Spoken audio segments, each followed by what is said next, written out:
Hi everybody, welcome to Dandelion Cottage and Paper Crafting Thursday. I'm Leslie Watkins.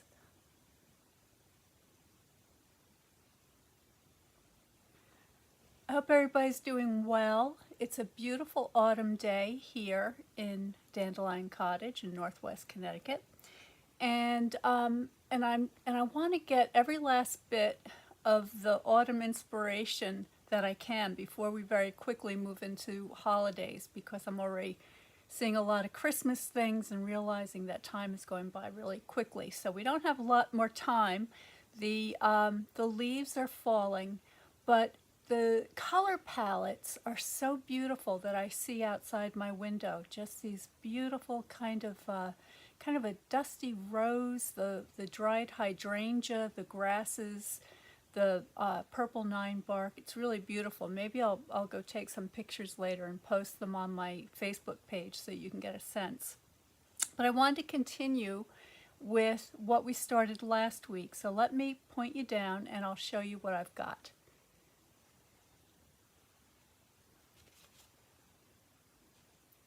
So this is the inside front cover that I prepared for the journal that I'm working on, and all I did was a watercolor wash using autumn colors, and then I stamped it, painted it, added some gold highlights and some stitching, and so I ended up with this.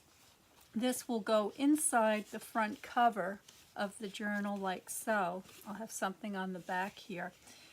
And one of the leftover pieces I had made me think that it's the perfect size for a bookmark, but it's a little bit flimsy. So I thought, okay, well, I'll go into my autumnal stash here, and I will just layer it up like so. And I like that, but it's still kind of flimsy. And then I was going through some scraps and I found this heavier weight watercolor paper, and this is I think it's either 140 pound, it might even be 300, so it's nice and sturdy and it's just a scrap. So I thought this would be perfect.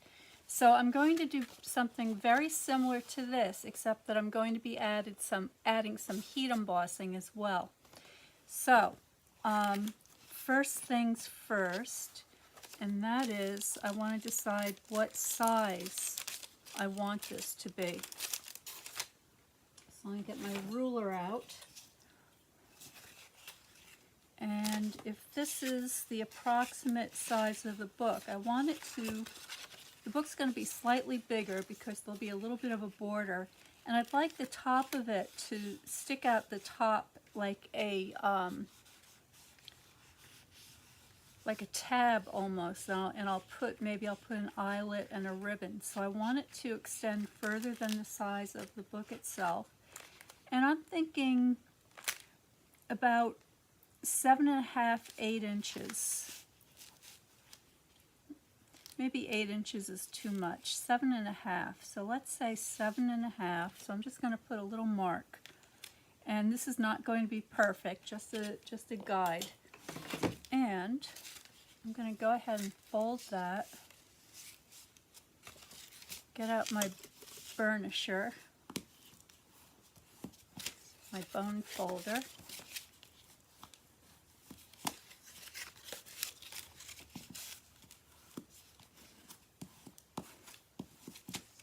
You could use the Fluid 140 pound paper would also work really well for this. Alright, so there it is. Now I have a straight edge down here, and I don't want a straight edge. I want to keep this kind of deckled look. And so to do that, I'm going to grab my decal ruler.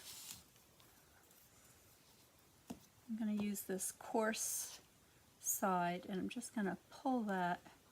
And this is tough paper, so I'm giving it a good tear here. So there we go. And I like the way that looks. I'm going to keep going. I'm going to do the same thing over here because this is a little too wide anyway. And I'm going to save these pieces because this is very good watercolor paper. It's 100% cotton, and this will be great for making collages and adding to journals and all sorts of goodies. So we'll just put that aside for now. I'm going to do the same thing here while I'm at it.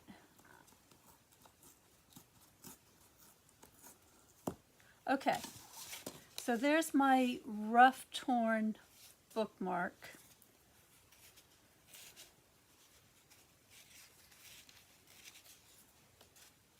I'm just removing some of these very thin layers. Just a little bit, leaving some, taking some off. So there it is, okay, and I like that quite a lot. So that's going to go in like so. The next thing I want to do is I'm going to go ahead and get my glass palette back out again.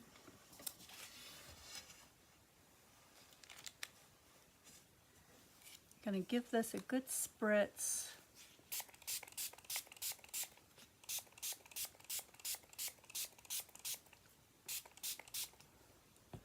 Okay. And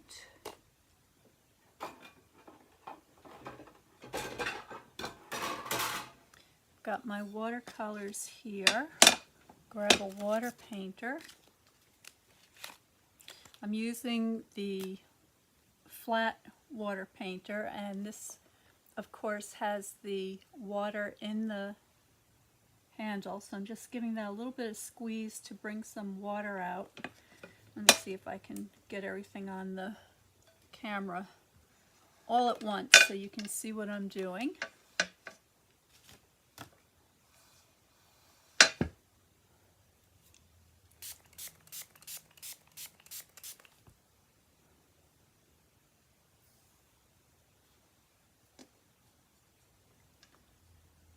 And I'm just going to flood my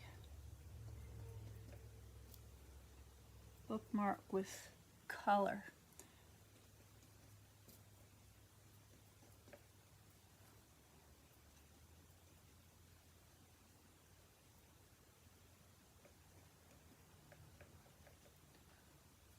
And get into my red.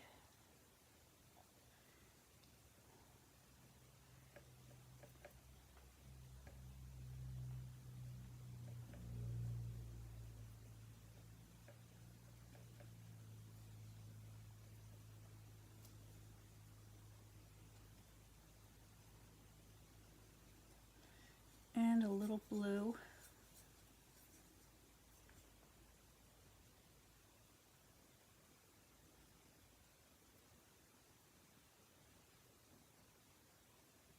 And that's all there is to it.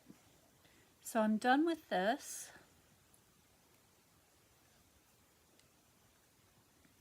For the moment.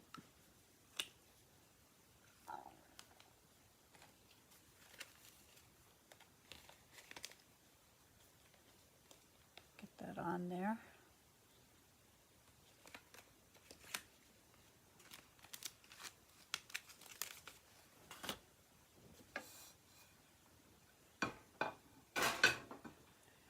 And give you a better look at that.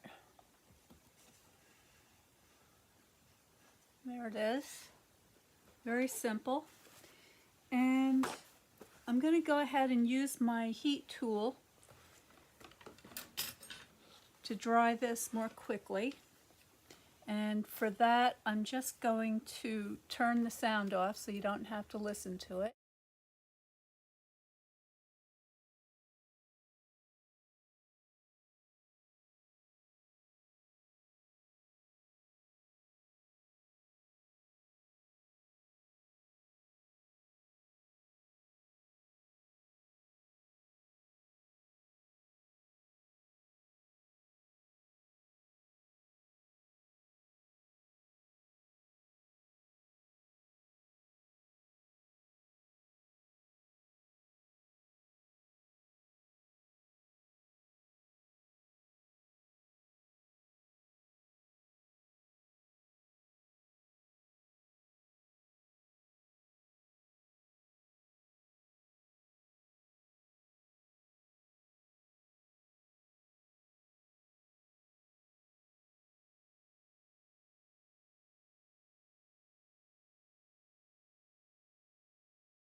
Okay, so that's fairly dry. It's not 100%, but it's dry enough.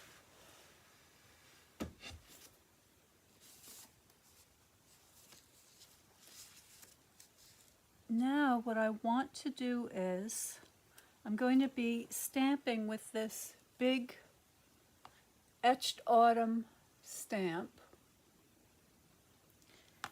So here it is mounted up. But this time what I want to do is use my Bookmark ink. This is going to act as a kind of a glue to hold the embossing powder onto the bookmark.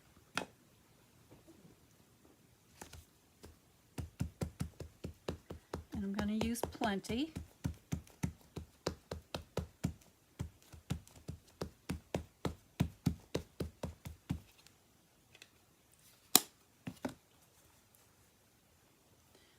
And I'm going to get this kind of centered on there because I know it's not going to be quite long enough, but that's okay.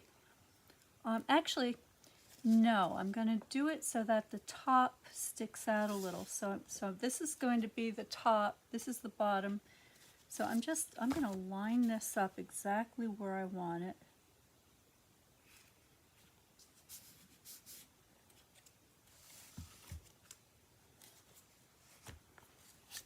I'm going to put some pressure on there.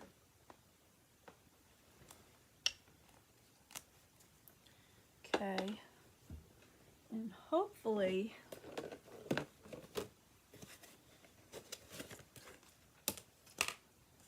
that'll be enough.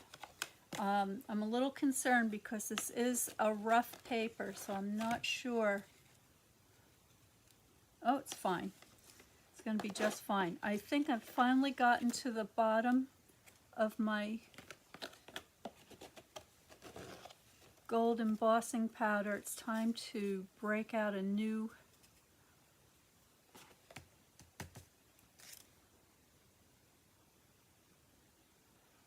jar.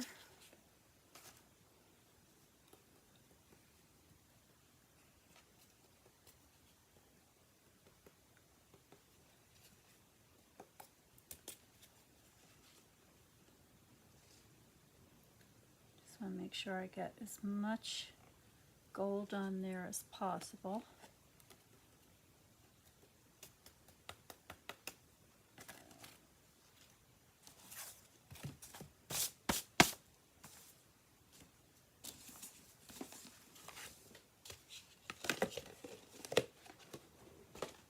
All right, now the heat tool again, once again I'm going to be